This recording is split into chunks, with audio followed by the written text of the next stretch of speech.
bien. Entonces, no sé cuántos ya vieron o ya contestaron la actividad de lectura de la unidad 2. ¿Nadie?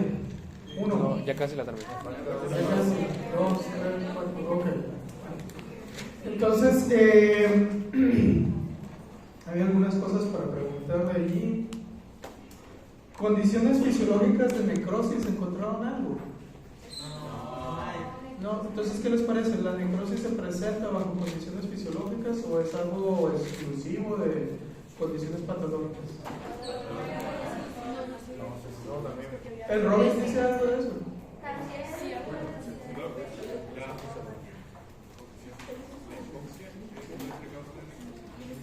Sí. Sí.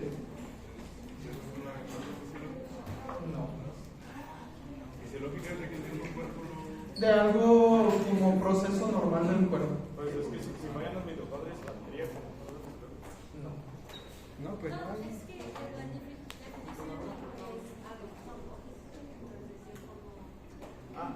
Por los radicales libres. Patológico. Entonces, si definimos condición fisiológica como un proceso normal del cuerpo que no está asociado a una enfermedad, para fines prácticos yo diría que no. Si buscan artículos en alguna base de datos, pueden que encuentren alguno que otro artículo que habla de condiciones fisiológicas. Pero, ¿buscaron algo? No, muy bien. Necroptosis como condición fisiológica sí podría entrar.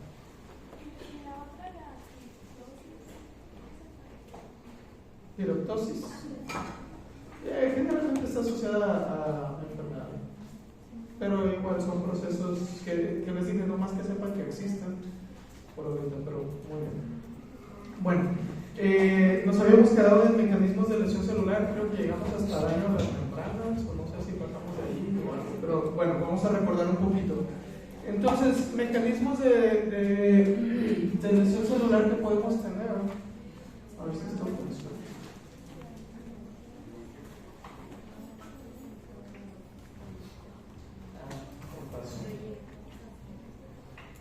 Muy bien.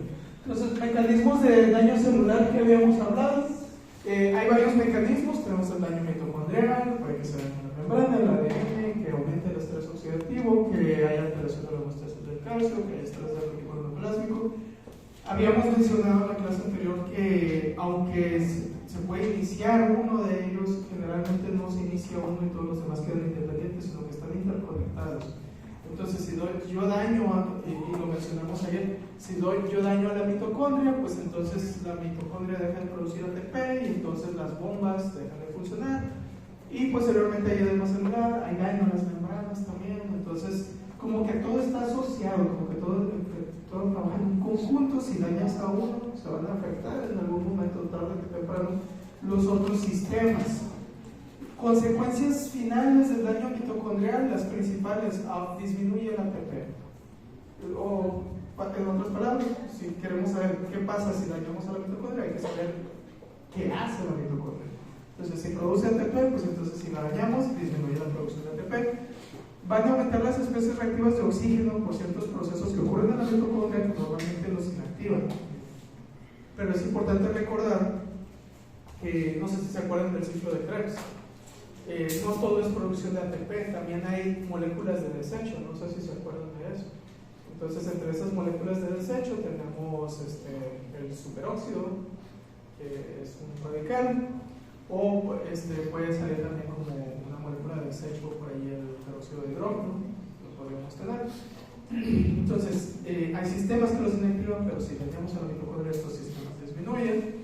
Y acuérdense que hay proteínas pro-apoptosis en lo que es el espacio intermembranoso de la mitocondria. Entonces, si se daña la mitocondria, pues estas proteínas pro-apoptóticas, que conocemos con otro nombre, que es citocromo, entonces va a ser liberado el citoplasma y va a activar la cascada de caspasas. No sé si se acuerdan de eso. Bueno. Entonces, principales causas de que disminuya el ATP, pues si disminuye el oxígeno, no hay uno de los productos necesarios para llevar a cabo la producción de ATP. Si disminuye el aporte de nutrientes, igual necesitamos glucosa para producir ATP. Si disminuye el aporte de glucosa o nutrientes, pues también. Y hay algunas toxinas, entre ellas una de las principales es el cianuro, que bloquea la cadena transportadora de electrones, que es otra parte importante para el proceso de producción de ATP. Entonces, de hecho, así es como se lleva a cabo la muerte por intoxicación por cianuro. No sé si lo escuchan de eso. Sí. Cianuro. Pues, de manera natural.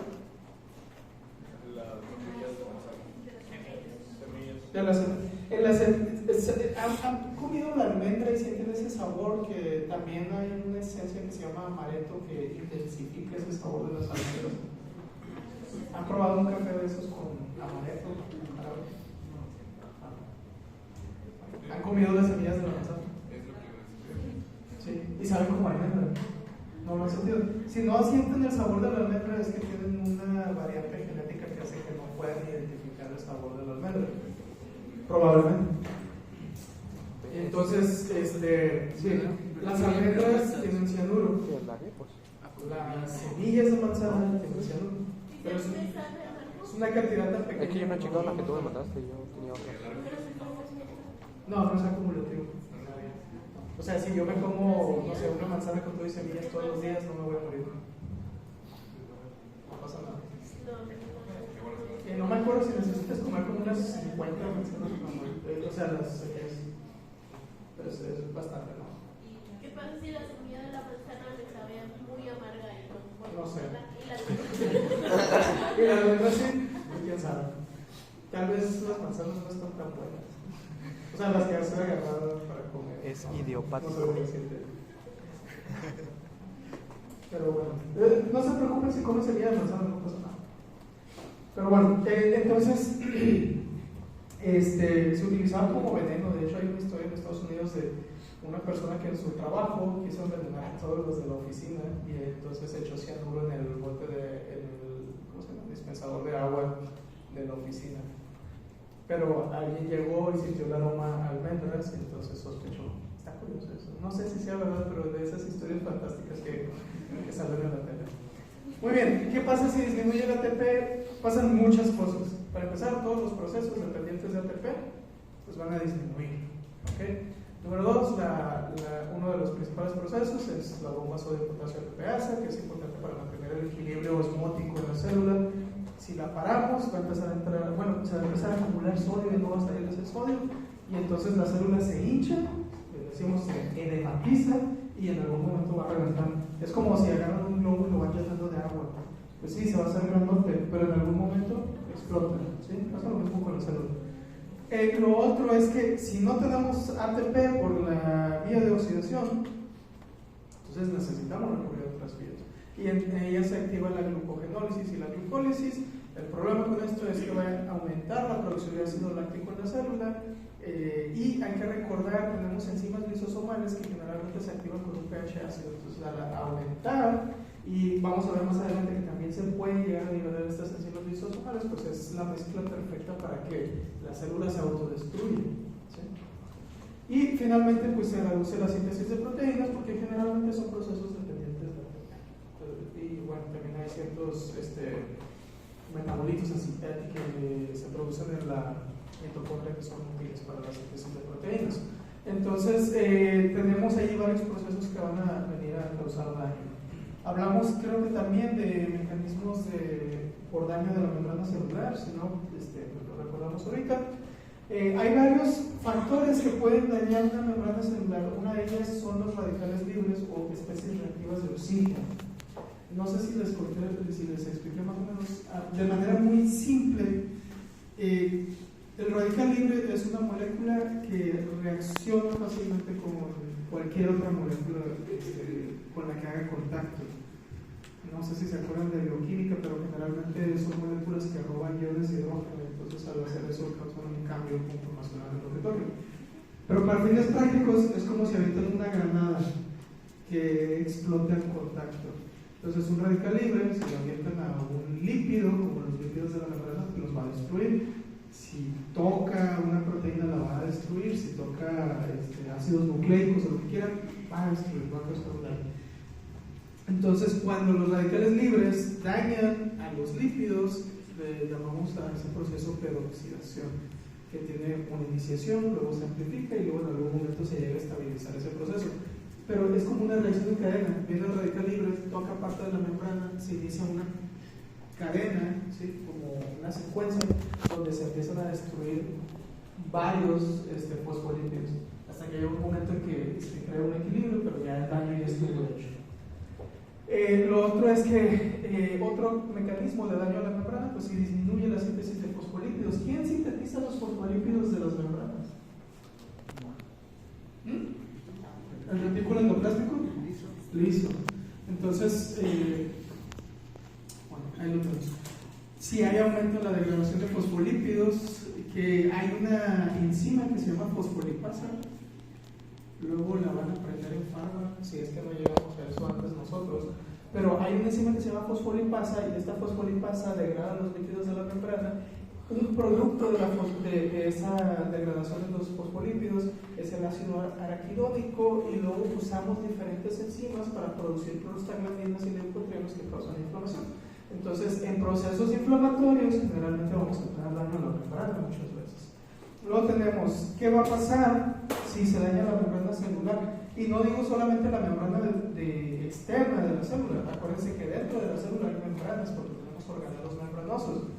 Entonces, la mitocondria tiene membranas, si se daña la mitocondria disminuye el ATP y entonces regresamos a todo esto.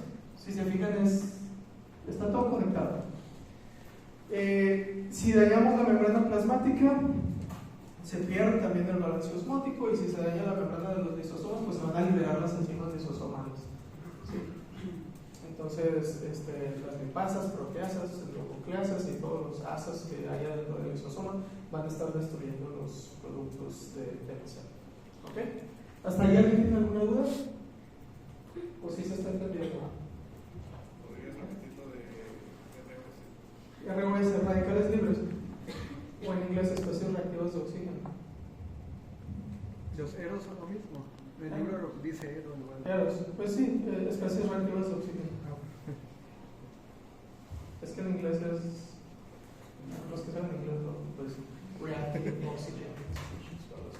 Bueno, entonces, otro mecanismo de daño a la célula, pues es el daño al ADN. Y yo creo que este es uno de los mecanismos más importantes porque a veces no muere la célula, pero una célula dañada en su ADN es una célula que tiene un alto potencial de volverse maligna.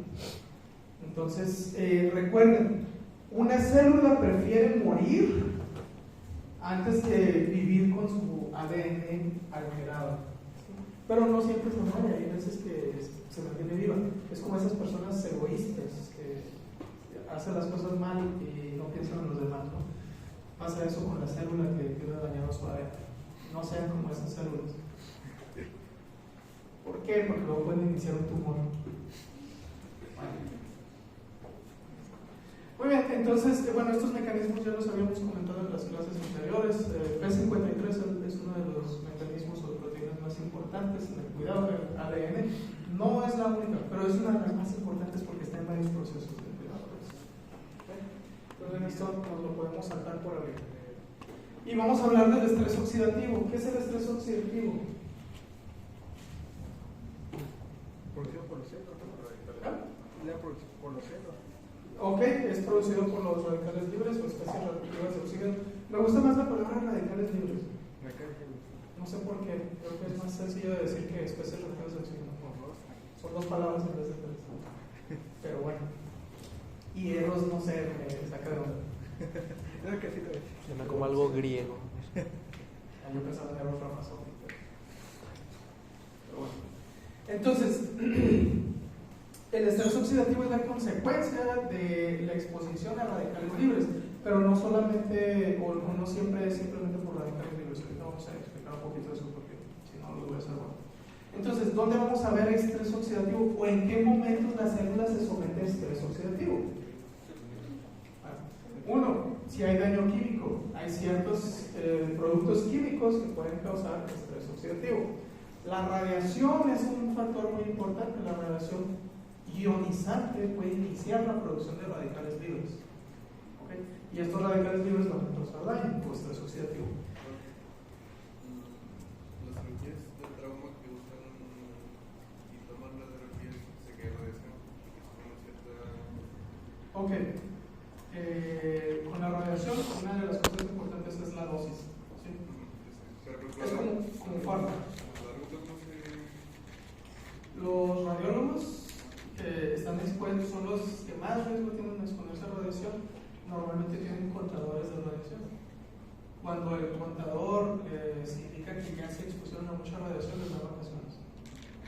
O tienen que agarrar vacaciones, ya no pueden seguir trabajando. Quiero ser radiólogo. El problema es con los pacientes. A veces, por ejemplo, potencialmente si tú le tomas una radiografía a una paciente embarazada, existe el riesgo de que eso es radiación ionizante, golpee el ADN del bebé e inicie malformaciones. Hasta la fecha no hay evidencia de que haya ocurrido en un paciente, pero existe la posibilidad. Entonces nadie se quiere arriesgar. Por eso antes de tomar una radiografía siempre se pregunta, ¿hay posibilidades de que esté embarazada? Si está embarazada, créeme, muy raro que vayan a tomar radiografías. Muy, muy raro. ¿Qué es una tomografía?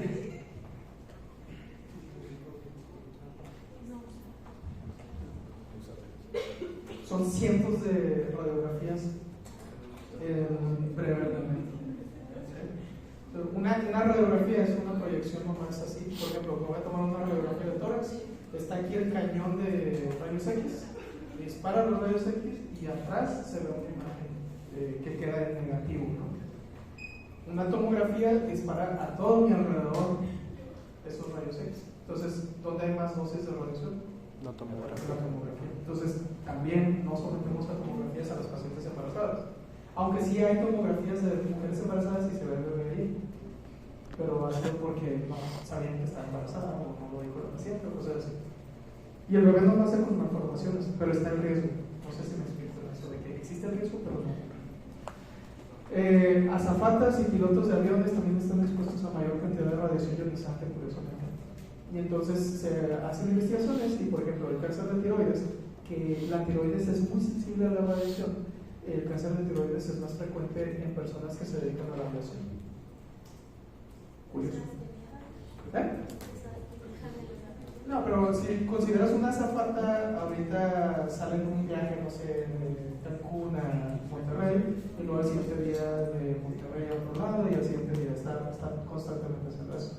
Si tú viajas desde Belice, sí, de aquí a Belice una vez cada 3 meses, es diferente.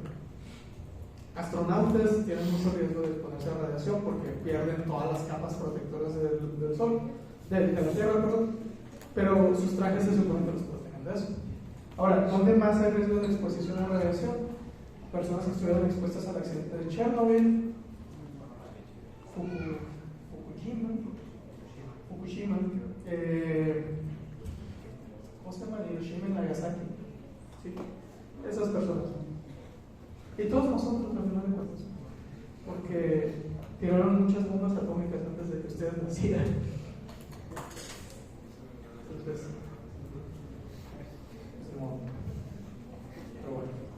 Entonces, procesos de lesión isquémica y luego una repercusión hacen que se exponga a un estrés oxidativo a las células sanas. ¿Qué es lo que pasa? La célula muerta libera todos sus componentes y entre ellos hay radicales libres, pero se quedan en el lugar porque no hay sangre que los mueva. Pero una vez que vuelve a entrar sangre a ese sitio, va a mover eso hacia otro lado y va a dañar a otras células que estaban sanas. Es por eso que muchas veces en los pacientes infartados, si ya pasó demasiado tiempo del infarto, ya no se hacen procedimientos de reperfusión. ¿Sí? Entonces hay cierto tiempo para regresar el riego sanguíneo al corazón después de un infarto, y si ya pasó ese tiempo es mejor no hacerlo porque puedes hacer más daño que beneficio. El envejecimiento celular es una consecuencia del estrés oxidativo y también favorece el estrés oxidativo, y nosotros nuestro cuerpo, nuestras células utilizan el estrés oxidativo como un mecanismo para defendernos de microbios, principalmente bacterias. ¿Sí? Entonces hay muchas situaciones en las que vamos a ver estrés oxidativo, y si yo les preguntara, ¿el estrés oxidativo es bueno o es malo? ¿Qué me dirían? Que depende. ¿Sí? Ya les había dicho, ¿no?, palabras que me gustan. Depende, es idiopático. Muy buenas palabras. Muy bien. ¿Cómo se generan los radicales libres? Por procesos metabólicos normales. Es uno de los primeros. Ya les dije, el ciclo de Krebs produce radicales libres. Entonces, el simple hecho de que ustedes estén vivos, respirando, está produciendo radicales libres. ¿Sí? Lo siento mucho. Otro, absorción de radiación ionizante. Hace rato me preguntaron en el otro salón que si el horno de microondas. No, el horno de microondas no es radiación ionizante. Entonces el horno de microondas no produce daño.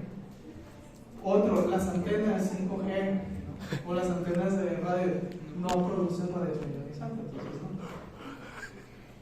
Bueno, no sé si es verdad o es falso que entonces calentar los alimentos en el horno de microondas es dañino, ¿no? Es tan dañino como calentarlos en la estufa o la air fryer, es lo mismo.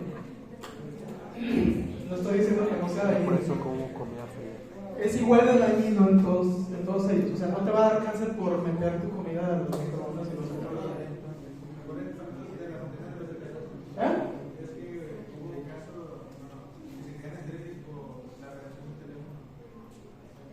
No está comprobado. ¿Hola? No. La compu sí, pero es por el calor.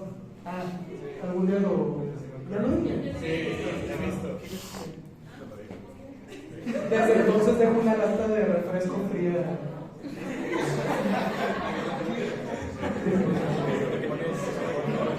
¿Qué?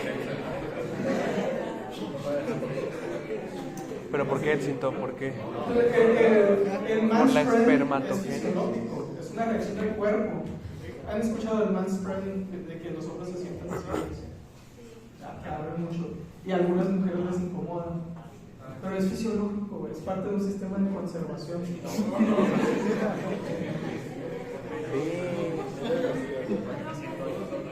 Y si nos vamos más extremos, las faldas deberían de ser para los hombres.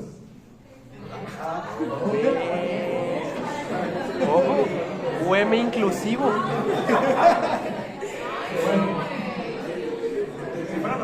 Esto va para YouTube. Que quiten el pitufo. Muy bien. Entonces, es parte de procesos metabólicos normales, pero también es parte de, o sea, vamos a producirlo por lo que es radiación ionizante. ¿Qué pasa? Que esta radiación ionizante causa hidrólisis, y entonces eso produce como subproductos o como desechos, sobre todo radicales hidroxilo. Procesos inflamatorios, ahorita vamos a ver un ejemplo. También es parte del proceso enzimático de algunos químicos exógenos o drogas, que espero que lo vean en farmacología. Hay algo que se llama farmacocinética, que es el comportamiento del fármaco, cuánto tarda en absorberse, cuánto dura en el cuerpo, cuánto tarda en eliminarse. Y la farmacodinámica es lo que hace ese medicamento en el cuerpo. Y van a ver que hay absorción y luego tienen que pasar mecanismos que son conjugación del primer paso, segundo paso, tercer paso y luego la eliminación. Entonces, estos procesos de conjugación a veces producen radicales libres. Entonces, es otro proceso. Metales de transición, principalmente hierro y cobre, porque los tenemos en nuestro cuerpo. Pero el hierro y el cobre dentro de nuestro cuerpo no debe de estar libre. El hierro libre y el cobre libre pueden causar producción de radicales libres. Entonces, tienen que estar siempre unidos a alguna proteína para evitar eso. Y el óxido nítrico es otro factor que favorece la producción de radicales libres, sobre todo uno que se llama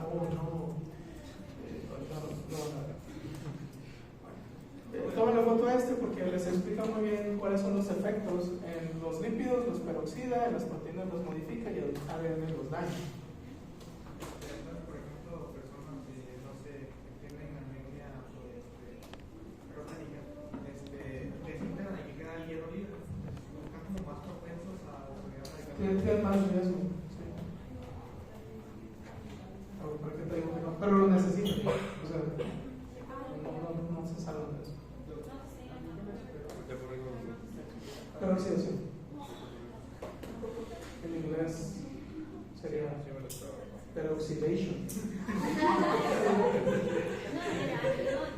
El anión. Ahorita vamos a hablar un poquito de los diferentes radicales. No se preocupen. Entonces, mecanismos ya un poquito más específicos de producción de radicales libres. Ya habíamos dicho respiración celular o la mitocondria, ¿sí? Todo este sistema donde está la cadena de transporte de electrones y todo esto, produce como desechos dos principales radicales. Uno es el superóxido y el otro es el peróxido de hidrógeno, que lo conocen ¿no? Hace que el pelo se vuelva amarillo. El peróxido. ¿Sí? Esa es la oxígena, peróxido de hidrógeno, oxígena. No lo conocen, pero... Y el superóxido es el otro radical, ¿okay? Entonces, normalmente la mitocondria los produce, pero así como los produce, hay sistemas que los inactivan. Entonces, una vez que se produjo superóxido dismutasa lo inactiva en cierta forma y lo convierte a peróxido de hidrógeno, ¿sí? Luego hay glutatión peroxidasa que transforma este peróxido de hidrógeno en agua. También tenemos catalasa que hace lo mismo y lo convierte en agua y oxígeno. ¿Sí? Entonces tenemos unos sistemas en nuestras células que inactivan los radicales que estamos produciendo, ¿sí? Bajo condiciones normales. Otro sistema de producción de radicales, es muy a nuestro favor normalmente. El macrófago o el neutrófilo fagocita alguna bacteria y entonces se aprovecha de ese sistema que ya tiene, pero en vez de inactivar los radicales, los transforma. Entonces aquí nuevamente tenemos el superóxido dismutasa lo convierte en peróxido de hidrógeno, y entonces tenemos una enzima que se llama mieloperoxidasa que lo transforma en, para fines prácticos, cloro. ¿Sí? Y ahí han escuchado dióxido de cloro y otras cosas. Bueno, el cloro es muy efectivo para destruir bacterias y otros microbios. ¿Sí? Entonces es eficaz, pero ¿dónde está funcionando? Dentro del macrófago. ¿Sí? Ya los tenemos, ese sistema, no necesitamos ayuda extra. ¿Ok? Luego, a través de algo que se llama reacción de Fenton, podemos usar lo que es el peróxido de hidrógeno y gracias al hierro que tienen los neutrófilos y los macrófagos, eso se puede transformar también en un radical que se llama hidroxilo, que por cierto es el radical más reactivo que hay, o sea, digamos el más potente. Entonces, el hidroxilo. Entonces tenemos dos sistemas que una vez que tocan la membrana de la bacteria la destruyen, ¿sí? Bajo condiciones normales. ¿Sí vamos bien? Y esta es la reacción de Fenton, nomás para que vean un poquito sencilla. Agarramos el peróxido de hidrógeno, gracias al hierro vamos a tener ahí algunos desechos, uno de ellos es el superóxido y el otro es el radical hidroxilo. Entonces es como una manera de verlo. No se los voy a preguntar porque estoy arriba de bioquímica, o sea, el proceso no se los voy a preguntar, pero deben de saber que el hierro libre tiene capacidad de producir hidroxilo. Y entonces aquí tenemos unos de los principales radicales libres, ¿sí? Ya habíamos dicho de superóxido, es un producto incompleto todavía, pero sigue siendo un radical libre. Generalmente pues va a tener varios efectos, la mayoría patológicos. Y una cosa importante, hay una enzima que se llama superóxido dismutasa que convierte el superóxido en peróxido de hidrógeno, ¿okay? Y agua. Y el peróxido de hidrógeno sobrante también hay una enzima que lo va a inactivar, y esta es catalasa, ¿sí? O también tenemos glutatión peroxidasa, son dos enzimas que favorecen la degradación. Y entonces la catalasa lo va a transformar en agua y oxígeno, ¿sí? Y glutatión peroxidasa pues también. O a través de la reacción de Fenton, que ya habíamos visto, pues se puede transformar en el siguiente radical, que es el radical hidroxilo. O la simple hidrólisis por radiación ionizante puede producir ese radical, ¿okay? Y acuérdense, este es el radical más reactivo, o sea, el que va a hacer más daño, ¿sí? Y entonces también hay un sistema de inactivación que generalmente es glutatión peroxidasa. Quédense con esa palabra, glutatión. Es una enzima que está en las células, principalmente las del hígado, y una de sus funciones es inactivar radicales libres. Lo que hace normalmente el glutatión es que se une al radical libre, le dona un hidrógeno, el glutatión se queda sin hidrógenos, y entonces se convierte el glutatión en un radical libre. Pero inmediatamente se une a otro glutatión y se inactivan ambos. ¿Bien? Y ese es más o menos el sistema. Bueno.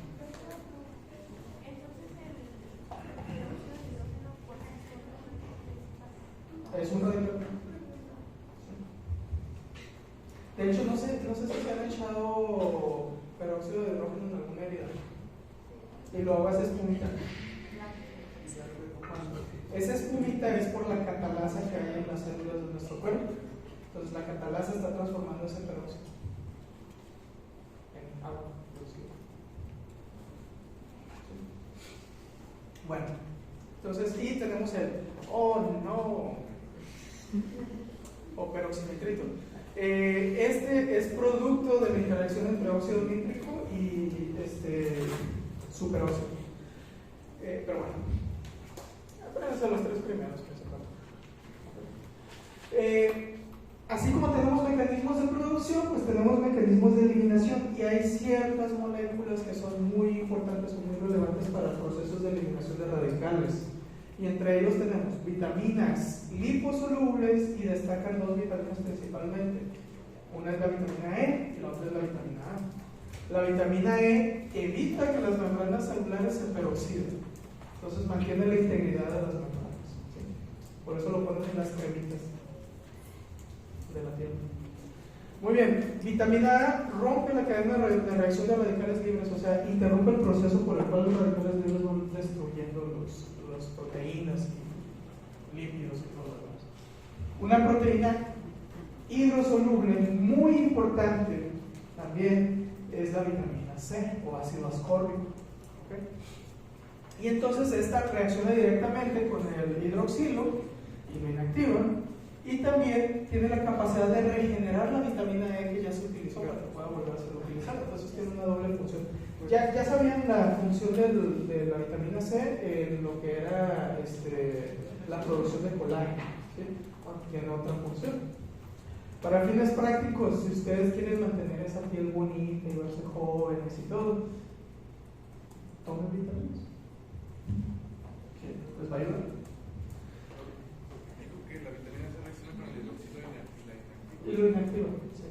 O sea, tiene dos funciones. Una es actuar directamente con el radical libre, inactivarlo, y la otra es regenerar la vitamina E que se necesita para proteger la membrana celular. ¿Sí? También tenemos el sistema de glutatión, es el principal antioxidante que utilizan las células, y acuérdense, también tiene otras funciones de inactivación de productos químicos, por así decirlo, medicamentos. ¿Sí?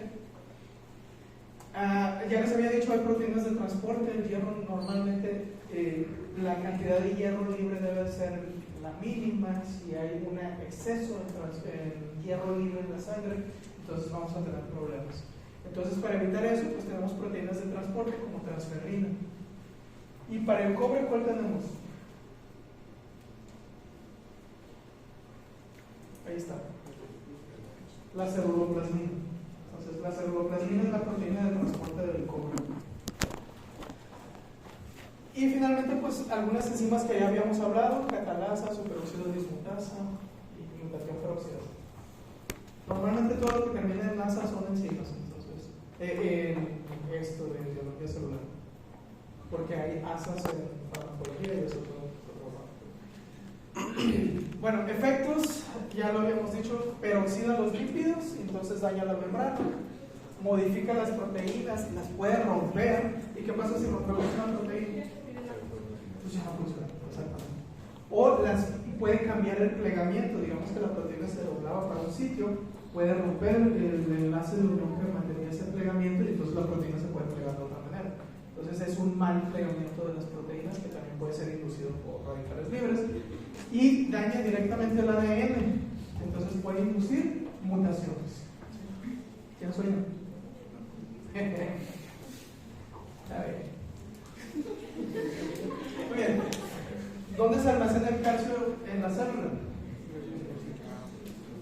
Retículo endoplásmico liso, muy bien. Entonces, si el retículo endoplásmico liso se daña, ¿qué va a pasar? Va a haber liberación de calcio intracelular al citoplasma. Y entonces acuérdense que el calcio es una molécula que activa procesos, es capaz de activar enzimas, es una de las cosas que hace. Y entonces si se libera el calcio al citoplasma, pues se activan las enzimas de los lisosomas.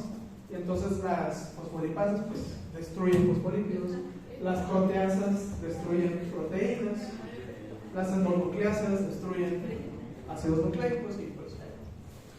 ¿Okay? Bueno. ¿Hasta ahí alguna duda, pregunta? ¿O vamos bien? Lo del calcio. El punto rápido. Cuando se libera calcio por el retículo endoplásmico liso, estoy hablando de condiciones patológicas. Digamos que hay daño a las membranas y entonces el retículo endoplásmico libera su calcio. Una de las funciones que tiene es activar enzimas junto con el pH ácido que ya habíamos mencionado, que favorece la activación enzimática. También el calcio favorece la activación de estas enzimas del lisosoma. Entonces, tenemos varias enzimas ahí. ¿Perdón? No, acuérdate que es intracelular, entonces el calcio simplemente por aumentar en el citoplasma favorece que se vaya a unir a los lisosomas. ¿Sí? Bueno, ¿qué más? La buena generación de la ¿por qué falla? Daño a la mitocondria. O sea, es lo que les dije, de que todo esto es. Si se daña el ATP, entonces se dañan los diferentes canales transportadores, se altera la homeostasis o lo que viene siendo la. Ya saben. La fosfolipasa no puede igual destruir la permeabilidad del mitocondrio, de los fosfolípidos. ¿Cómo se llama esto? Osmolaridad. Entonces, todas estas alteraciones, si se fijan, todo va junto. No sé si han visto el meme de la persona que está explicando todo y tiene rayas por todos lados. Me siento más con cosas así. Pero si se fijan, no podemos aislar los sistemas sin llegar otra vez a mencionar los sistemas anteriores que habíamos hablado. Vamos a pasar a adaptación celular. ¿Quieren break de 10 minutos? Son las 5:40. No, corrido. Corrido. Ah, ya desapareció acá nuestro compadre. No pasa nada. ¿Qué tienen ustedes por adaptación celular?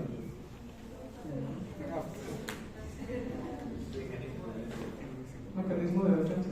Forma de sobrevivir ante un estímulo dañino.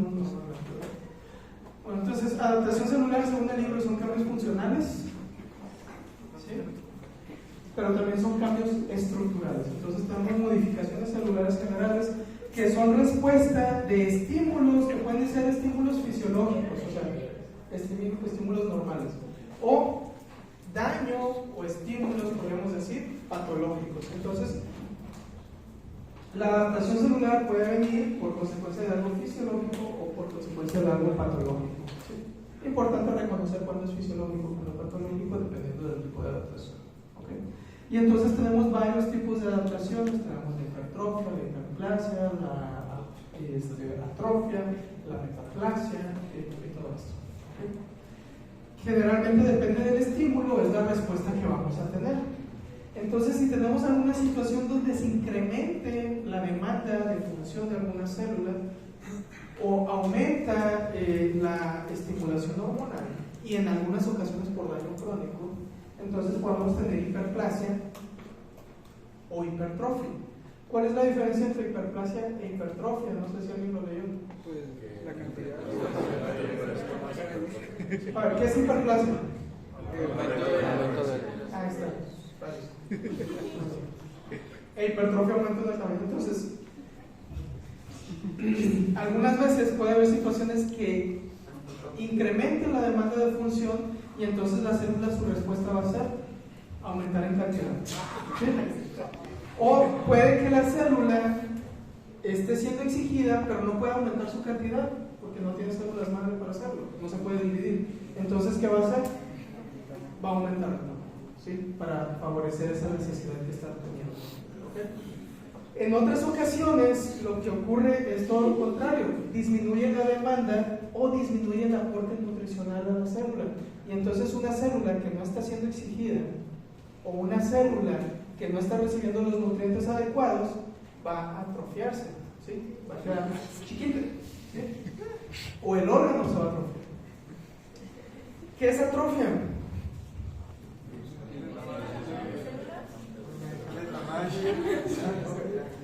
Puede ser disminución en el tamaño de la célula, es una atrofia, o disminución en la cantidad de la célula, ¿sí? Generalmente, por cantidad de células también puede ser atrofia, ¿ok?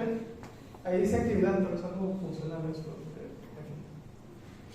Y en algunas ocasiones, algo irritante, ya sea físico o químico, puede llegar a favorecer el cambio en el fenotipo de la célula, o sea, en la estructura propia de la célula, que antes era una célula escamosa, ahora se convirtió en una célula cilíndrica, o antes era una célula cilíndrica y ahora es escamosa.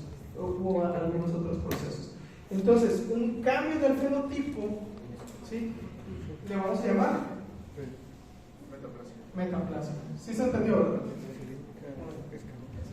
Entonces vamos a dar algunos ejemplos de algunas condiciones de esto. Vamos a empezar con hipertrofia. Nuevamente, ¿qué era la hipertrofia? Un aumento de tamaño de la célula, ¿ok? Y entonces tenemos condiciones fisiológicas. Un ejemplo, el típico, el que da el libro. Fisiológico. Gimnasio, ejercicio. Un aumento en la exigencia, pero que no es dañino, ¿ok? Entonces, uno empieza a ir al gimnasio o empieza aquí en la aptitud física a hacer desplantes, al siguiente día tiene algo de dolor, el músculo fue exigido, y ¿qué va a decir el músculo? No, pues si me van a poner esta carga constantemente, tengo que hacerlo más fuerte. Y entonces, no me puedo multiplicar. ¿Qué voy a hacer? Crecer de tamaño, ¿sí? Y entonces se hipertrofia, ¿ok? ¿Hay condiciones patológicas que causan hipertrofia? Sí, ejemplo, ahí está. Es hiperplasia. Entonces, tenemos el ejemplo del corazón. ¿Qué pasa en la hipertensión? ¿Qué es la presión arterial? Hay dos variables en la presión arterial. Una es la resistencia vascular o la distensibilidad, y el otro es el volumen, ¿ok? ¿Qué pasa en la hipertensión? ¿Qué aumenta? La resistencia vascular. Entonces, ¿qué tenemos que hacer para mantener el mismo flujo sanguíneo? Aumentar la fuerza de contracción para mantener el mismo volumen. Entonces, ¿quién tiene que aumentar esa fuerza? El corazón. No es algo fisiológico, es algo patológico. Eso no es lo que hacen los que hacen pesas y se quieren. Sí, eso es hipertrofia. ¿Sí, no? Así es. Lo mencioné hace 5 minutos atrás. Muy bien. Entonces, el corazón tiene que vencer esa resistencia, ¿sí? Es el ejercicio que le estamos poniendo, y entonces se hipertrofia, ¿sí? No hay células madre cardíacas ahí en los cardiomiocitos que se puedan dividir y hacer una hiperplasia. Entonces, lo único que le queda al músculo cardíaco es crecer de tamaño. Y entonces aquí pueden ver ustedes un ejemplo, creo que es del libro. Tenemos aquí un músculo cardíaco sano, dentro de lo que cabe, y un músculo cardíaco que está hipertrofiado. Una de las cosas que podemos ver, ¿dónde están los núcleos más grandes? ¿Izquierda o derecha? En la derecha. Muy bien. Entonces vamos a ver un aumento en el tamaño de la célula, y el núcleo también se ve más grande en comparación, ¿sí? Si lo vemos macroscópicamente, aquí tenemos la pared ventricular derecha, ¿sí? Tiene un grosor normal, pero si lo comparamos con el ventrículo izquierdo, si se fijan, el grosor es exagerado, ¿sí? Entonces estamos teniendo una hipertrofia cardíaca, ¿ok? ¿Bajo qué condición? Hipertensión arterial, ¿ok? Esto sería algo patológico, ¿sí? Ese corazón, poco a poco, mientras más hipertrofie, la cantidad de volumen que puede entrar al corazón va a ir disminuyendo. Entonces vamos a caer después en una insuficiencia cardíaca por abajo. Otra condición patológica, me gustaría decirlo, aunque a veces es fisiológica, depende de la cantidad, la hipertrofia que pueden sufrir los adipocitos. Si nosotros aumentamos la ingesta calórica, tenemos un exceso de energía y el cuerpo es muy económico, entonces dice, tengo exceso de energía, la debo de guardar porque de seguro más adelante no voy a tener esa disposición de energía. Y entonces voy a necesitar sacarla de un lado. Y se empieza a acumular grasa. ¿Sí? Y entonces los adipocitos en cierta medida se hipertrofian, crecen. ¿Sería patológico o no? Yo diría depende. ¿Qué era hiperplasia? Aumento en la cantidad de células. Muy bien. Entonces, un ejemplo que podemos dar es en la médula ósea. Algunos pacientes que son sometidos a quimioterapia se mueren todas sus células de la sangre y quedan una que otra. Y entonces cuando se suspende la quimioterapia, el cuerpo reacciona y dice, oye, no tengo nada de células de eritrocitos, ni de cariocitos, ni de leucocitos. Y empieza a producir hormonas que van a estimular el aumento en la producción de células sanguíneas. Y entonces la médula ósea, para poder compensar esa exigencia, hace hiperplasia. Se multiplica la cantidad de células precursoras sanguíneas que vamos a tener. ¿Sí se entiende? ¿Sí? Ese es un ejemplo de hiperplasia. Otro ejemplo de hiperplasia, que no es por estimulación hormonal. ¿Qué estamos viendo allí?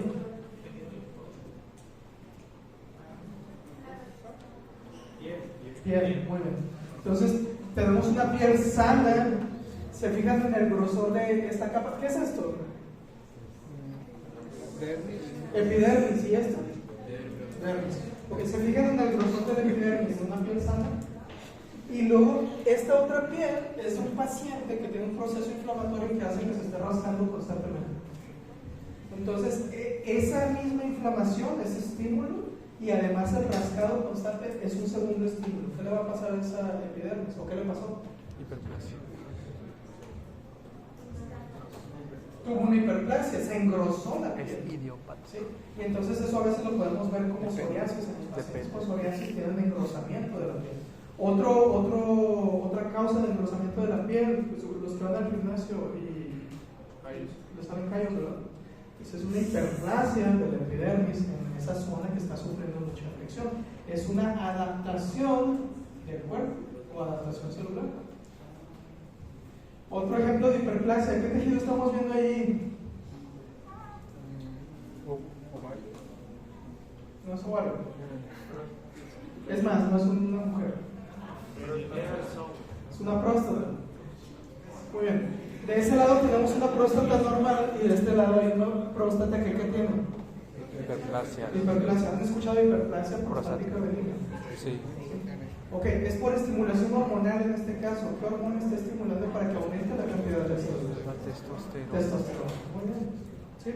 Entonces, otro ejemplo donde podemos ver un sistema de adaptación, por estimulación hormonal.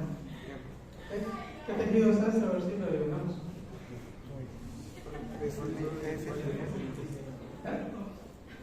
Casi. ¿No es de la lengua? Más para atrás. Antes de colon, después de yeyuno.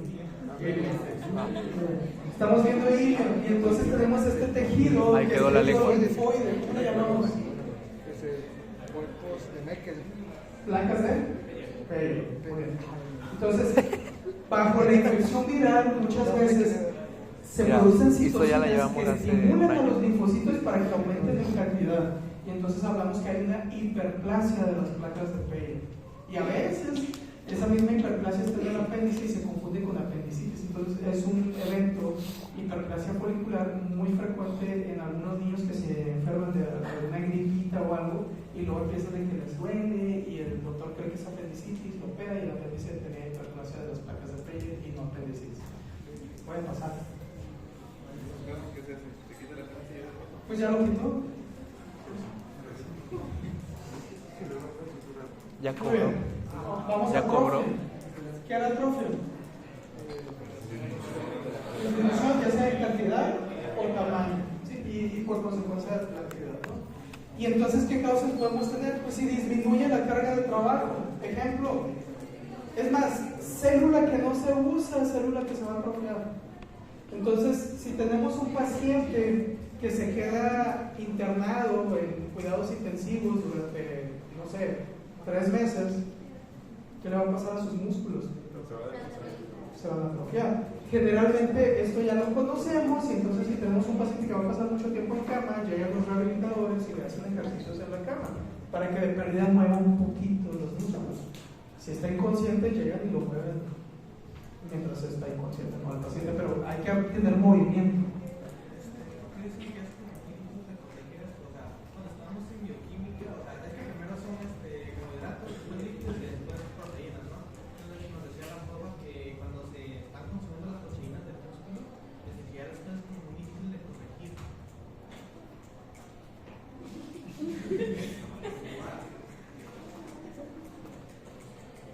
Yo no sé qué se refiere con ello, pero vamos a usar la palabra depende. Es idiopático. ¿Cómo lo corregiríamos? Digamos, el paciente que está internado en el hospital, si se le hizo un buen equilibrio de, por ejemplo, no puede comer, pero le hacen el NTP, nutrición parenteral, o sea, por la vena. Se supone que se hace el cálculo para que reciba el aporte proteico y calórico que va a necesitar. Entonces, ¿por qué está teniendo atrofia a pesar de que está recibiendo los nutrientes necesarios? Por falta de estimulación. Entonces hay que favorecer la estimulación. Si yo tengo un paciente que tuvo una emaciación, perdió todos sus músculos, pues depende de por qué está perdiendo el músculo. Esta no es la única causa. Hay otras causas. ¿Se acuerdan del factor de necrosis tumoral? Lo mencionamos en el núcleo celular. También causa destrucción muscular.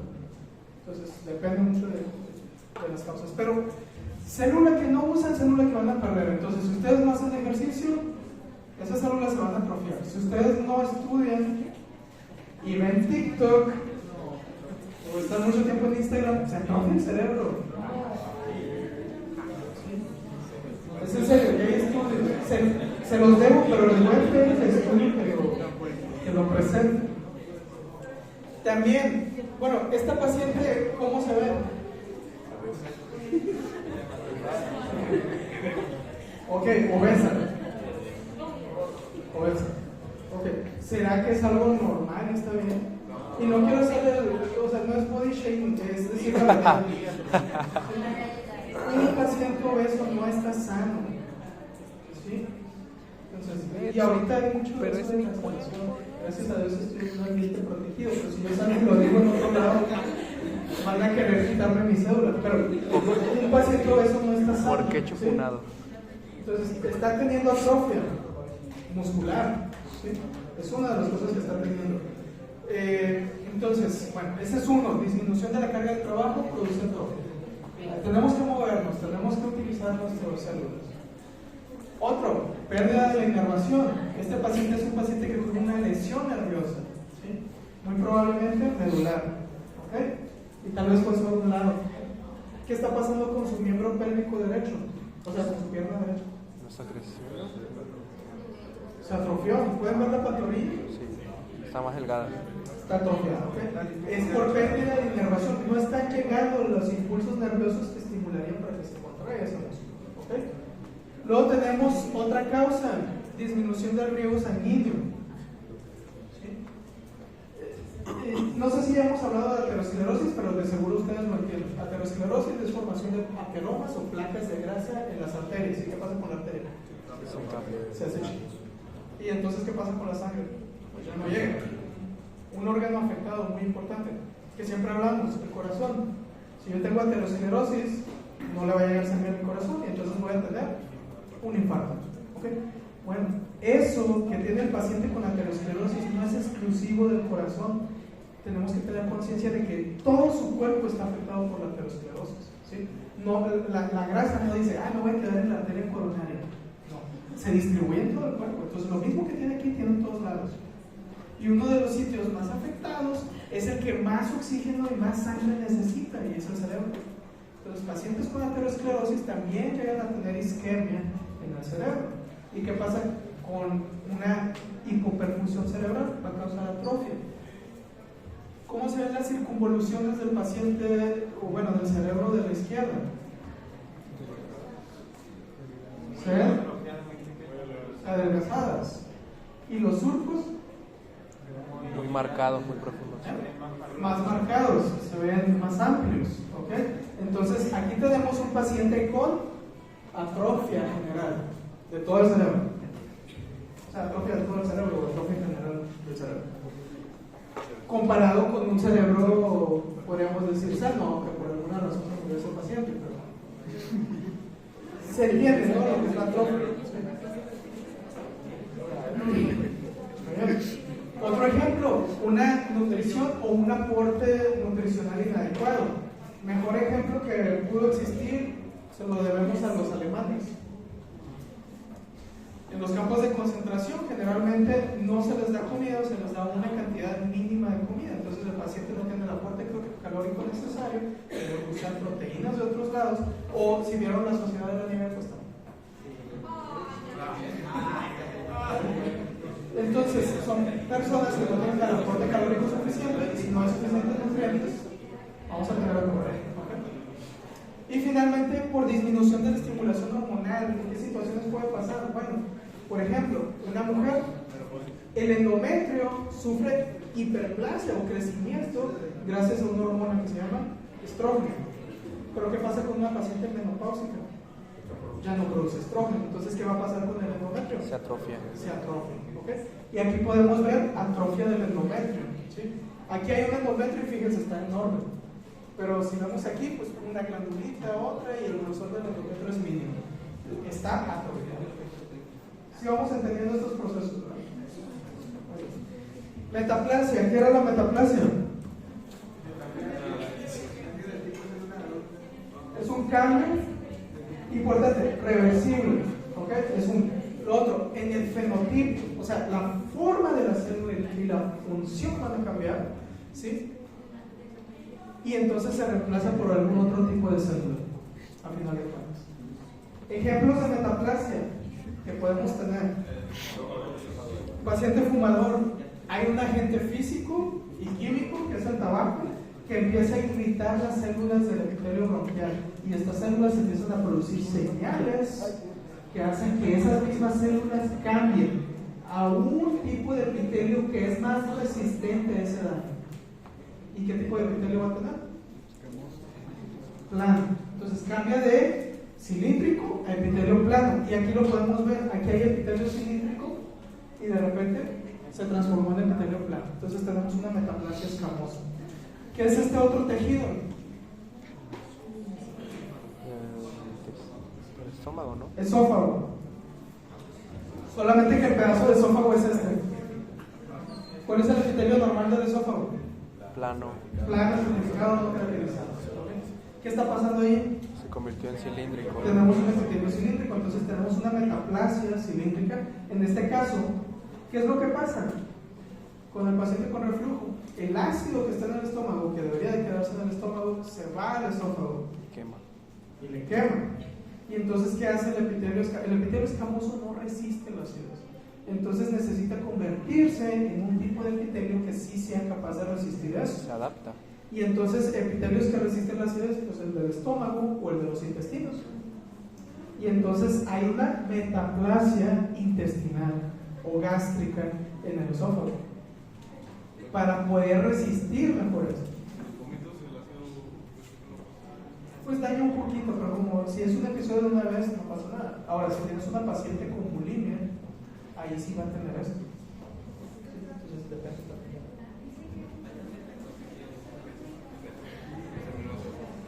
Qué bueno que preguntas. Este es un concepto que también quería tocar, y sobre todo con ustedes que están chiquitos, en formación. Siempre vamos a tener pacientes que buscan el medicamento. No es que Pharma esté mal, los medicamentos son buenos. Pero más importante, por ejemplo, ¿cuál es la causa del reflujo? ¿Qué causa el reflujo? La alimentación, entre ellos, pues por ejemplo el café dilata el esfínter esofágico y hace que salga más fácil el ácido. Otro, ciertos alimentos. El chile no. ¡Qué bendición! Pero el vinagre que tiene el chile sí. ¿Sí? Bueno, eso es personal, investiguen ustedes. Pero tengo la teoría de que el chile está muy satanizado. Muy cierto. Bueno, chocolate. No. Lo siento. Las grasas y exceso de consumo de proteínas también. No, el chocolate negro sí que está bueno. Sí, es bueno, tiene sus beneficios. Pero depende de la dosis. Bueno, otra causa de reflujo: obesidad. El paciente obeso va a tener reflujo. ¿Sí? Entonces, yo le puedo dar al paciente con reflujo algún procinético, o sea, un medicamento que vacía el estómago para que el ácido salga rápido. Le puedo dar un antiácido. Le puedo dar algo que se llama inhibidor de bomba de protones que evita que se produzca ácido. ¿Sí? Hay medicamentos y yo se los puedo dar, y si el paciente mejora, la metaplasia va a desaparecer. Pero, y esto es algo muy importante, y no me acuerdo si lo decía Hipócrates o algún viejito de la antigüedad, decía algo así, lo voy a parafrasear porque no me acuerdo, soy malo para la memoria, pero es algo así como que qué horror tener a un paciente que no está dispuesto a cambiar sus hábitos que le causaron esa enfermedad. ¿Sí? Entonces, antes de dar el medicamento debemos de ver, o debemos de intentar que el paciente esté dispuesto a quitar lo que le está causando eso. Tenemos un paciente con metaplasia escamosa porque es fumador. Oigan, hay que dejar de fumar. Tenemos un paciente obeso, hay medicamentos para la obesidad, pero se me hace bien curioso esto. Es una de las razones por las que no consulto. Tenía mucha consulta de pacientes que querían bajar de peso. Y yo, sí, vamos a hacer un plan de ejercicio, voy a ir a tal lugar, voy a hacer, doctor, una pastilla, más fácil. ¿Sí? Entonces, es curioso cómo es que nosotros siempre queremos fórmulas mágicas y esperamos el medicamento que sea capaz de eso. Entonces, el inhibidor de bomba de protones, ya los van a ir conociendo, omeprazol, muy bueno para quitar la gastritis, pero si yo lo tomo mucho, hay riesgo de que cree pólipos púndicos, o sea, un tipo de tumor. ¿Sí? Todos los medicamentos van a tener una consecuencia. ¿Sí? Todos los medicamentos tienen su consecuencia. ¿Ok? Entonces, ¿qué es mejor? ¿Modifico mi estilo de vida y vuelvo a un estado sano? ¿O sigo haciendo las cosas que quiero hacer? Tomo medicamentos para cubrir mi irresponsabilidad y además pago las consecuencias del medicamento que estoy tomando. ¿Sí? El estilo de vida es bastante importante, es muy muy importante, es una especialidad del futuro. ¿Sí? Se los digo sinceramente, porque realmente la gran mayoría de las enfermedades, salvo una que otra, están muy ligadas al estilo de vida, inclusive el cáncer. Entonces, si hay medicamentos y si modificamos el estilo de vida del paciente o cambiamos el medicamento o le damos algún medicamento, si hay metaplasia se va a revertir. Si ya no está el estímulo que está dañando al tejido, va a revertir la metaplasia. Ahora, después de la metaplasia hay otro proceso que se llama displasia. Entonces, si el paciente no modifica el estilo de vida y sigue con su dieta asquerosa y no baja de peso, ¿qué va a pasar con el paso del tiempo? Va a progresar a una displasia del tejido. Y después de la displasia es reversible, pero es una condición premaligna. Y después de la displasia viene la neoplasia, o sea, el cáncer. Y el cáncer hasta cierto punto no es reversible. ¿Sí? Entonces, tenemos tiempo para hacer intervenciones en nuestros pacientes. ¿Ok? Muy bien, ya casi terminamos. Entonces, esto es un punto aparte, pero viene en el capítulo, que son acumulaciones intracelulares. No sé si se acuerdan, lo dijimos más o menos. La célula es como una casa, y entonces llegan nutrientes y llegan otras cosas. Por ejemplo, ahora que hubo la pandemia, pues todo el mundo, no todo el mundo, pero los que podían, pedían la comida a domicilio, o las compras, o cosas así. O inclusive ahora, si uno necesita comida en su casa o en su dormitorio o en su cuarto, pues va, compra y lo guarda en algún lugar, ¿no? Pero por ejemplo, si compro una barra de pan, voy a tener un desecho de esos nutrientes que compré, ¿no? que es la bolsa del pan. Si compré plátanos, también la cáscara del plátano es un desecho, y así vamos produciendo desechos. Entonces, igual la célula, todos los procesos que tienen producen desechos y la célula necesita deshacerse de ellos. ¿Qué pasa si yo voy acumulando desechos en mi casa y tengo una cáscara y la aviento por ahí y luego otro? Al final voy a terminar en un cochinero de casa. A la célula le pasa lo mismo. Tiene desechos y necesita deshacerse de esos desechos. Pero hay diversos mecanismos que pueden favorecer que esos desechos se vayan acumulando en la célula. Entonces, mecanismos que favorecen acumulaciones intracelulares. Uno de ellos, que no lo estén eliminando adecuadamente. Entonces, ¿cómo se eliminan? Por mecanismos como los lisosomas, ¿sí?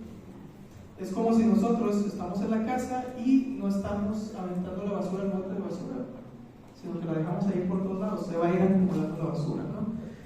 Pero además, necesitamos sacar la basura a la calle para que pase el Servicio Municipal de Recolección de Basura y se la lleven. ¿Sí? Si no, vamos a tener problemas inclusive en la calle, ¿no? Se va a llenar todo de basura. Son personas muy importantes los de la basura.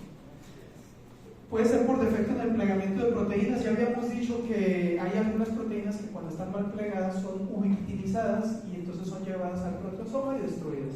Pero ¿qué pasa si las proteínas que están mal plegadas son demasiadas? Pues entonces el sistema no va a poder destruir todas al ritmo que se están produciendo. También puede ser, bueno, por algún defecto enzimático hereditario. Hay algunas personas que nacen con deficiencia de una sola enzima. Y entonces ese producto que la enzima estaba hecha para destruir, ya no se puede destruir. Entonces puede ser o por depósito exógeno del material, ¿sí? Es como si le estuviéramos echando basura a la casa a propósito, o llegar el vecino y avienta todo en nuestra casa. Depósitos exógenos. Tenemos varias causas de que se acumulen productos intracelulares. Algunos de los productos que podemos tener: lípidos. Acuérdense que el hepatocito se encarga de metabolizar los lípidos, entonces producir glucosa y hacer otros procesos ahí. Y es muy efectivo normalmente. Pero ¿qué puede pasar? Que yo le doy, por ejemplo, alcohol a los hepatocitos y entonces la vía metabólica para metabolizar los lípidos es muy parecida, comparte cierta parte con la vía metabólica para metabolizar el alcohol. Entonces el hepatocito puede decir, ¿qué me va a hacer más daño a corto plazo que el alcohol? Entonces, ¿de cuál me tengo que deshacer primero? Y entonces, ¿qué dice? Lípidos se esperan aquí, puede estar metabolizando alcohol, pero siguen llegando lípidos y entonces el hepatocito se va a ir acumulando lípidos, ¿sí? Y es lo que podemos ver aquí, a eso le llamamos esteatosis. Entonces tenemos todos estos hepatocitos y las grandes burbujas y las pequeñas burbujas que se ven allí son lípidos que se están acumulando dentro de la célula. ¿Por qué? Porque el proceso metabólico está ocupado en otra cosa. Entonces, pacientes que tienen exceso que toman alcohol van a tener este problema. Algunos pacientes que toman ciertos medicamentos también pueden causar esteatosis, o inclusive el paciente que consume muchos carbohidratos también puede acumular bastantes lípidos o muchas calorías en general. No me voy a ir solo con carbohidratos, exceso de calorías. Va a haber acumulación de lípidos en el hígado, y eso le llamamos hígado graso también. ¿Okay? Entonces, Es cierto eso que dicen, no me acuerdo si era el vino o la cerveza, que era bueno tomar cuántas veces. no, si evaluas bien el beneficio, no va a lo que entonces, no. Sí salió, por ejemplo, el vino tiene ciertas sustancias que ahorita se me olvidó, que ayudan a la circulación vascular y muchas otras cosas, pero tiene alcohol. Y no sé si se los dijo el doctor Murillo, pero si te comes una uva, tienes el mismo beneficio, sin el daño del alcohol. Entonces, son cosas que de repente salen así en noticieros, de que porque se hizo una investigación y todo, pues, ahí está.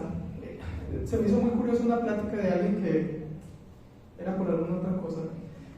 Sale para hablar del poder de las palabras, pero va a encender un cigarrillo en la audiencia. Y todos, bien espantados, pero me gustó el ejemplo que dio. Y dice, ¿qué? ¿Fumar es malo? Y todos, sí. Entonces no debería fumar. No. Y luego dice, ok, ¿el azúcar es malo? y todos. Sí. Y entonces, ¿por qué cuando ven a un niño comiendo una paleta de dulce no hacen? Sí. Y sí es cierto.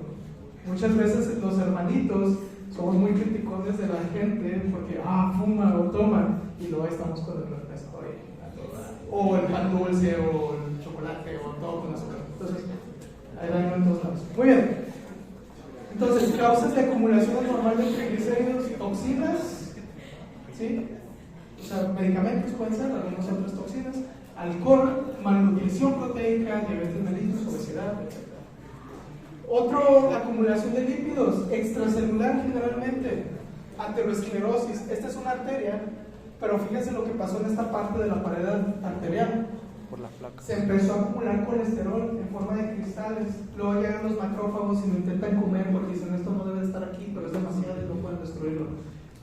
¿Sí? Y entonces aquí se ven estos espacios en blanco que parecen agujitas. Ahí estaban los cristales de colesterol. Es una acumulación extracelular e intracelular de lípidos. Otro ejemplo, hay algunos pacientes que genéticamente no pueden controlar cierta cantidad de lípidos y se empiezan a acumular en los párpados. Hasta cierto punto es fisiológico porque pues, no les causa daño más que en la estética. Pero ustedes pueden ver algunos pacientes que llegan como a los 60 años más o menos empiezan a manifestarse los jantomas. Entonces se empieza a acumular grasa en la dermis de los párpados, llegan los macrófagos y fagocitan todo eso, y todos estos que se ven aquí son macrófagos que están fagocitando grasa y quedan, si los vemos en un microscopio se ven espumosos. Entonces muchas veces les llamamos macrófagos espumosos, o como a mí me gusta decirles, espumositos de cariño. Pero los jantomas es eso, macrófagos espumosos. Otro es la colesterolosis, que lo podemos ver en la vesícula biliar, y pasa lo mismo, se acumula grasa o colesterol en lo que es la lámina propia de la vesícula biliar, llegan los macrófagos y se convierten en espumositos también. Y ahí tenemos macrófagos espumosos en la lámina propia de la vesícula biliar, por exceso de consumo de grasas generalmente. ¿Okay? Entonces, colesterolosis pues es una condición que generalmente está asociada a un exceso de grasas. Proteínas también se pueden acumular intracelularmente, generalmente, aunque también pueden ser extracelulares. Y entonces, un ejemplo, en pacientes con síndrome nefrótico, normalmente el túbulo colector o los túbulos contorneados son capaces de reabsorber alguna cantidad de proteínas, pero en un paciente con síndrome nefrótico está tirando todas las proteínas que tiene en su sangre. Entonces, las células de los conductos contorneados empiezan a absorber todas las proteínas que pueden y se llenan de proteínas. Y de todas maneras va a estar orientando proteínas al paciente porque es demasiada proteína. ¿Okay? Y ahí las podemos ver, todo lo rosita aquí que se ven bolitas, pues son proteínas que se están acumulando en este paciente. ¿Okay? Otro acumulación intracelular que podemos tener, glucógeno. Este ya se los había dado visto, ¿no? El ejemplo del perrito que lo dejamos sin comer 3 días y luego lo matamos, murió triste y angustiado. Y el otro perrito que le dimos de comer y luego lo matamos, murió feliz. ¿Sí? Y entonces podemos ver que el que no comió, pues tiene una acumulación muy baja de glucógeno, ya se acabó casi todo el glucógeno de su hígado. Pero el que sí comió, pues tiene reservas enormes de glucógeno. Entonces también lo podemos ver curado. No murieron los perritos, no se preocupen. Muy bien. También podemos tener acumulaciones que vienen de fuera de nuestro cuerpo. El pigmento exógeno más común es el carbón y entra generalmente a través de los pulmones. Entonces, si ustedes viven en una ciudad o viven en el campo y ya tienen alrededor o se acercan a los 30 años y les hacemos autopsia, les aseguro que vamos a encontrar carbón en sus pulmones. Si están en la ciudad van a tener más carbón probablemente, o si están en el campo y cocinan con leña y están expuestos al humo, también van a tener mucho carbón. O si son taqueros y trabajan ahí con el carbón y con la carne asada, pues también. Entonces, normalmente entra el carbón, se deposita en los alvéolos, el macrófago llega y fagocita ese carbón y se va a su centro, a su base, podríamos decir, que es el ganglio linfático. Entonces, viajan de los alvéolos hacia los cilios pulmonares y entonces muy frecuentemente vemos ganglios linfáticos negros porque están llenos de carbón. ¿Okay? Es otro tipo de acumulación. Otro pigmento exógeno que podemos ver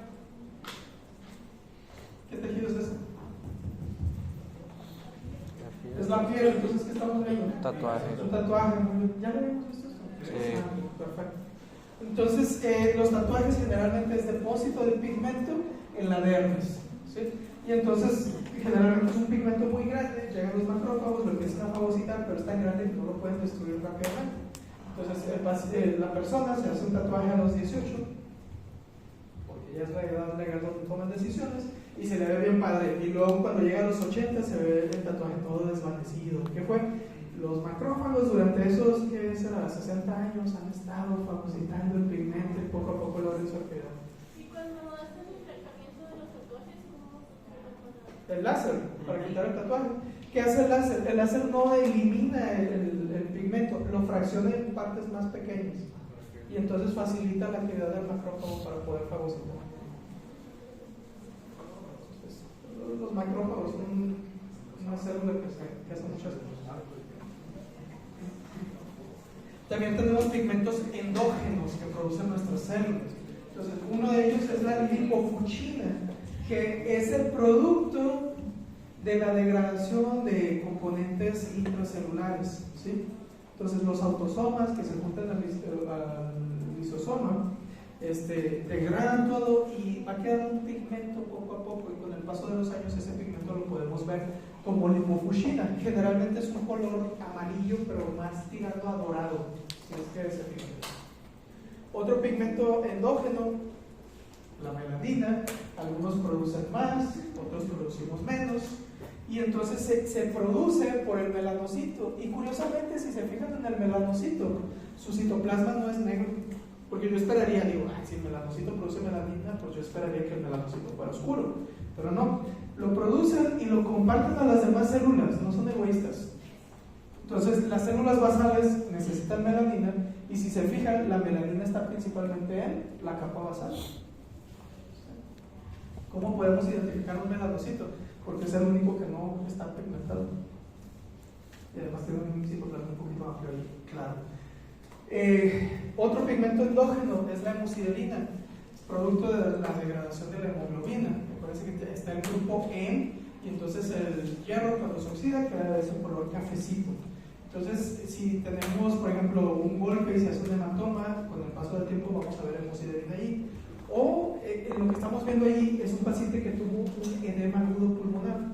Salieron algunos eritrocitos a los alveolos, se murieron allí, fueron destruidos, y lo que quedó solamente fue la hemosiderina del eritrocito, o producto del eritrocito. Hay otro que es el ácido homogentísico, que se presenta en una enfermedad que se llama alcaptonuria, pero hay una variante curiosa que no es alcaptonuria, pero es muy parecida, que se llama ocronosis. Entonces, algunas mujeres, llegando a los 30, 40, dicen, mi piel es muy oscura, no sé por qué no están satisfechas con su piel, y entonces compran cremas aclarantes de la piel. ¿Sí? Lo que nadie les dice es que si usas una crema aclarante de la piel, sobre todo hidroquinona y algunos de estos tipos, no debes de exponerte al sol. Y entonces, en vez de tener una piel más clara, lo que termina pasando es que quedan con manchas en la piel, y eso se ve como un paño. Entonces, a eso le llamamos ocronosis, y lo podemos ver así. Este es colágeno, son bandas de colágeno que están dañadas y además tienen un pigmento oscuro, que va a ser muy difícil que lo quitemos de ahí. El vitiligo, hay destrucción de los melanocitos y no se produce melanina. Es diferente, pero melanocitos. Muy bien. Entonces, se va entendiendo esto, ¿no? Otra parte del libro son las calcificaciones. Entonces, tenemos calcificación fisiológica, es la que se lleva a cabo cuando se forman nuestros huesos. Pero también hay calcificaciones patológicas, que quiere decir que están asociadas a un proceso de enfermedad. Y las podemos dividir en dos. Las primeras son calcificaciones distróficas, y el otro son calcificaciones metastásicas. Entonces, la calcificación distrófica generalmente está asociada a un proceso de necrosis de algún tejido. Por ejemplo, puedo tener un tumor que crece mucho y una parte se muere, y dura mucho tiempo el tumor en el paciente. Esa parte muerta puede empezar a acumular calcio y se va a calcificar esa zona necrótica posteriormente. ¿Sí? En las placas ateromatosas, y me voy a regresar un poquito, ¿Ven esta banda más moradita que está aquí? Es calcio. Entonces muchas veces en la placa ateromatosa, que ya es un ateroma grado 6, que está bien dañada la arteria, se empieza a acumular calcio. No sé si alguien de ustedes ha agarrado alguna arteria sana. En una autopsia, mucho. Entonces agarras una arteria sana y la puedes doblar y es como una liga, hasta la puedes estirar un poquito y no se rompe. Pero si tú agarras una arteria de un paciente con una placa ateromatosa, la comprimes y se rompe, se siente como si hubieras fracturado algo. Y es por la acumulación de calcio es por la acumulación de calcio que se va quedando en la placa ateromatosa. En algunas ocasiones se puede osificar, pero sí puede ocurrir.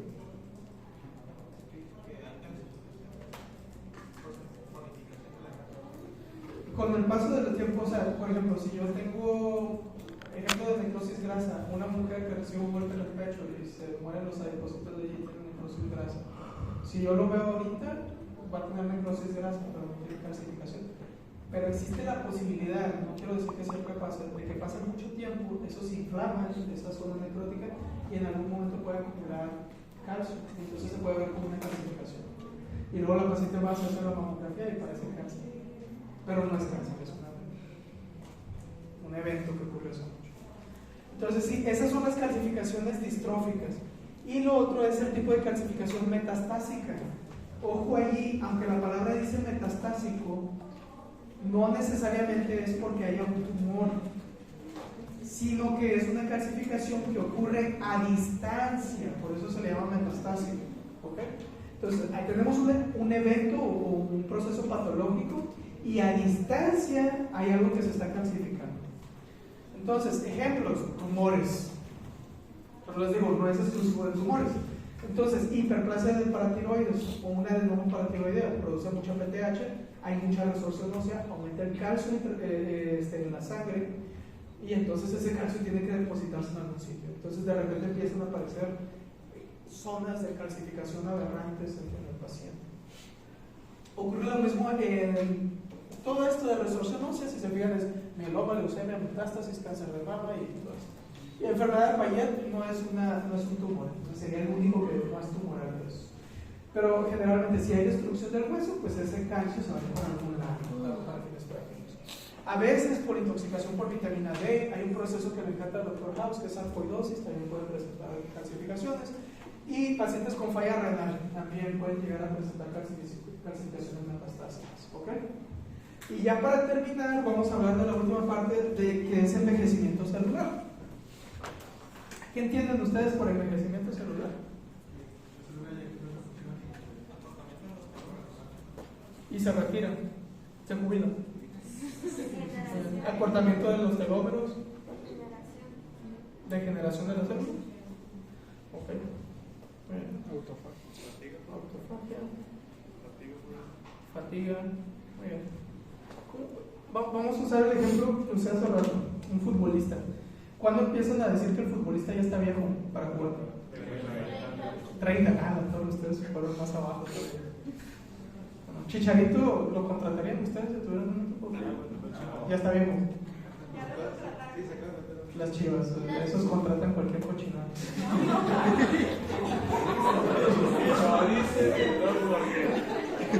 Y le voy a los Chivas. Pero bueno, dicen, ya está viejo, ¿verdad? ¿Pero por qué dicen que está viejo? Porque ya no corre lo mismo. Ya no corre lo mismo. No hace lo mismo que... Ya no tiene las mismas reacciones, probablemente, los mismos reflejos. Entonces, va perdiendo sus funciones. ¿Sí? Entonces, ¿a qué le llamaríamos célula vieja? A una célula que va perdiendo sus funciones. ¿Sí? Entonces, ¿qué funciones tiene una célula? Muchas. ¿Okay? Por ejemplo, ¿qué hace una célula? Se divide. ¿Sí?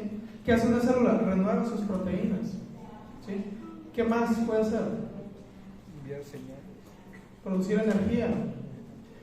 ¿Qué hace un fibroblasto? Producir colágeno. Deposita colágeno. ¿sí? Entonces, depende de la célula también, tienen funciones específicas.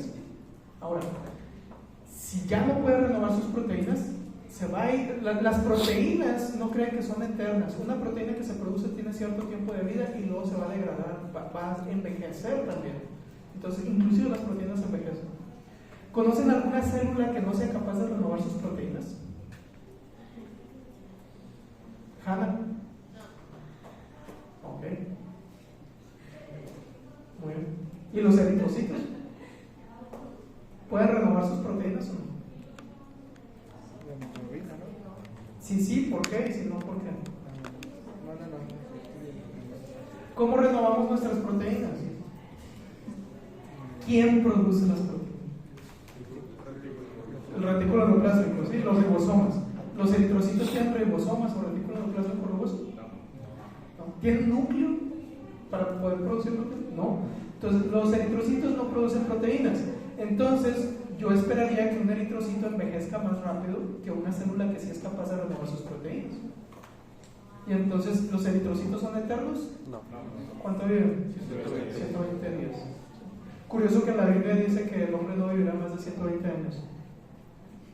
Hay un paralelismo ahí que me ha perturbado durante mucho tiempo. ¿Por qué 120? Pero bueno. Entonces, los eritrocitos no son capaces de renovar sus proteínas y por lo tanto envejecen más rápido que otra célula. ¿Sí? ¿Qué pasa con el eritrocito viejo? Lo vimos en esto.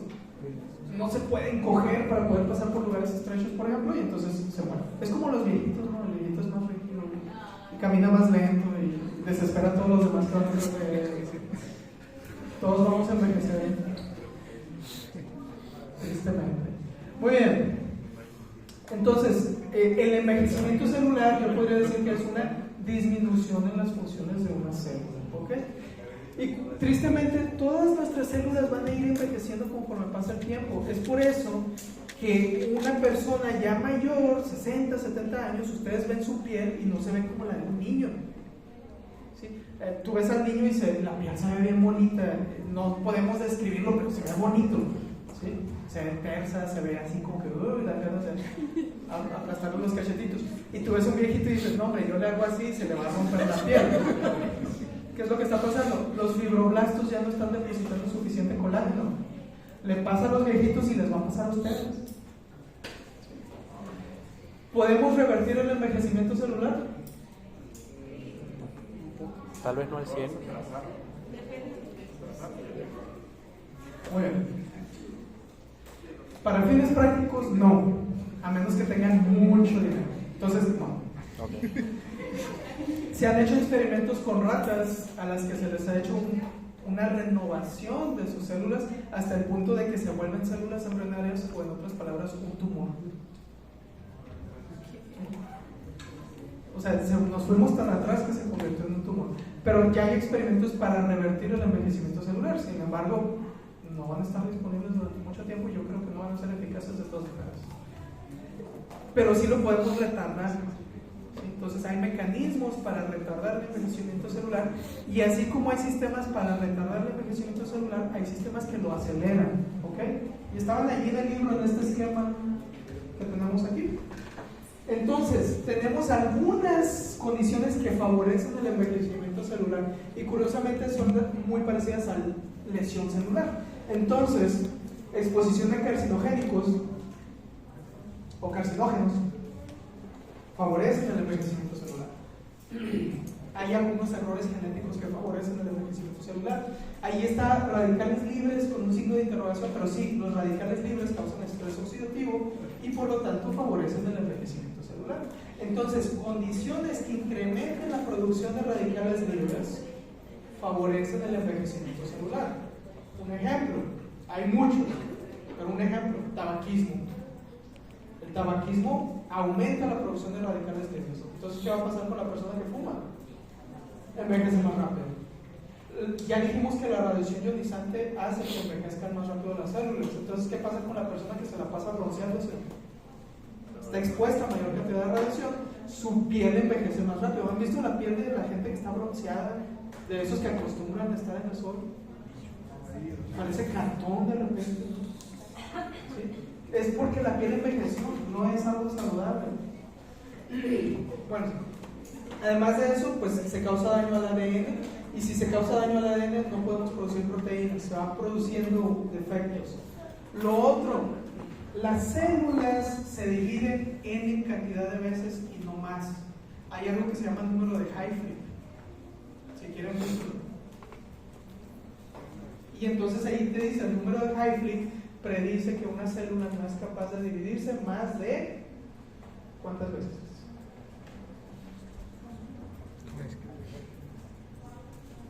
Los tratamientos que son para, por ejemplo, cuando ya los principios empiezan a tener arrugas, que son ya más tratamientos estéticos y que queman la piel para eliminar y que la piel quede lisa, ¿cómo funciona? No creo en esas cosas. O sea, es que se ve cómo se va descarapelando la piel porque lo hacen con láser. El peeling Ajá. Es idiopático. no lo recomiendo. Asuman su envejecimiento con dignidad. 50 veces. Ok, más o menos. Varía también dependiendo de la fuente, pero sí, el número de Hayflick nos dice que una célula no es capaz de dividirse más de, vamos a poner 50 veces. ¿Qué quiere decir eso? Que yo nazco y mis células se van a ir dividiendo. ¿Y qué pasa con los telómeros que protegen mi ADN? Se van haciendo más cortos, hasta que ya no tengo telómeros. ¿Y qué va a hacer esa célula que ya no tiene telómeros? Se va a empezar a... Ya no se va a dividir. ¿Qué pasa si esa célula que ya no tiene telómeros se divide? Se va como destruir, como Se va a dañar el ADN y va a venir mutaciones y hay riesgo de cáncer. Muy bien. Entonces es otra parte. Y lo otro, pues si hay daño a las proteínas, pues también disminuyen las funciones celulares y ya dijimos, tenemos una célula muerta. Bueno, así como hay condiciones que favorecen el envejecimiento celular y muchas están relacionadas al estilo de vida. Si te desvelas, incrementas tu estrés oxidativo. Si estás estresado, medicina, incrementas tu estrés oxidativo. ¿Sí? No sé si han visto las personas que viven en épocas, digamos, más difíciles de vivir, se ven más viejas. Por ahí había un video en YouTube donde le preguntan a la gente de los 80s, ¿cuántos años tienes? Y dicen 26, y luego le preguntan a alguien de 26 años ahora en la actualidad y se ven más jóvenes. En esa época hubo una crisis económica muy importante y se ve que la gente envejece. Bueno, también hay mecanismos que contraatacan el envejecimiento celular, entre ellos condiciones que aumentan la reparación del ADN o de las telomerasas, de los telómeros. Hay una enzima que se llama telomerasa, que lo que hace es que agrega un poquito más de tamaño a los telómeros. Entonces podemos tener condiciones de estilo de vida que favorecen la función de la telomerasa para que nuestras células se puedan dividir más tiempo, ¿sí? Protegen nuestro ADN. Homeostasis de proteínas, pues hay ciertos sistemas que cuidan a estas proteínas para que no se acumulen proteínas viejas. Y ahora, un punto final ya para terminar. La alimentación, nutrición, tiene un punto muy importante en lo que es la vida de las personas. Se ha visto que personas que tienen alta ingesta calórica, ya sea carbohidratos, proteínas o grasas, viven menos. ¿Por qué? Porque se estimulan ciertos señalizadores como el factor de crecimiento asociado a insulina, que cuando lo estimulas demasiado disminuye el tiempo de vida de la célula. Hace que la célula aumente y crezca más, pero la vida disminuye. Hay otra vía de señalización que se llama mTOR, que está muy asociada, es muy activa en los niños, porque el niño necesita crecer. Pero llegamos a cierta edad donde debe de disminuir la actividad. Y se ha visto que las personas que tienen exceso de masa muscular, llámese fisicoculturistas, etc., su vida es menor. ¿Por qué? Por acción de ese gen, mTOR. Entonces tampoco es bueno un exceso de masa muscular. Acorta también el tiempo de vida. ¿Okay? Tampoco digan, por eso no hago ejercicio. Mejor eso que no hacer ejercicio. se ha visto que los ancianos y las personas que mantienen su cantidad de masa muscular, o sea, los que hacen ejercicio, viven más tarde. ¿Sí? Entonces, ni tanto ni poco. Hay cierto nivel. Y están las sirtuinas que también están involucradas ahí en procesos de reparación del ADN. Y como todos nos queremos ir ya, inclusive desesperado, lo amo. Muy bien. Ya se terminó ese tema, ¿no? Ya, este es el tema 2. Entonces creo que Mañana iniciamos el mañana lo deberían de entregar. Aunque yo esperaría que ya lo hubieran entregado hoy. Y pasamos al tema 3, que ya está en la E42 y es para entregar la próxima, sí. jueves. Ajá, el próximo jueves. Y el miércoles se tiene que entregar la tarea 1. Sí, esa ya la tarea 1, la de introducción, ajá. Eso ya lo hiciste, ajá.